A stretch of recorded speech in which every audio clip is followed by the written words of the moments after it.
নিরামিষ ঘুগনি বানানোর জন্য ঘুগনির মটরটাকে আগের দিন রাতে ভিজিয়ে রেখেছিলাম। এবার মটরটাতে 1 কাপ মতো জল, সামান্য নুন, সামান্য হলুদ দিয়ে ভালো করে প্রেসার কুকারে 3টে সিটি মেরে নেব। ততক্ষণে এদিকে একটা পেস্ট তৈরি করে নেব। তার জন্য একটা গোটা টমেটো, 1 ইঞ্চি আদা, 4টে কাঁচা লঙ্কা, জিরে আর ধনেটাকে শুকনো কড়াইয়ে নেড়ে নিয়েছিলাম এবং পেস্ট তৈরি করার পরে তাতে 1 চিমটি হলুদ ছড়িয়ে দিয়েছি। কড়াইটাকে গরম করে নিয়ে তাতে দিয়ে দিলাম 1 পলা সর্ষের তেল। তেলটা গরম হয়ে গেলে তাতে আমি দিয়ে দিচ্ছি 5 ফোড়ন আর 2টো শুকনো লঙ্কা।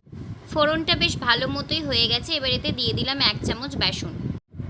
ফোড়ন আর বেসনটাকে ভালো করে নেড়ে নিয়ে ভেজে নেব। তারপর তাতে অ্যাড করে দেব সামান্য পরিমাণ হিং। বেশি দিলে কিন্তু তেতো হয়ে যেতে পারে।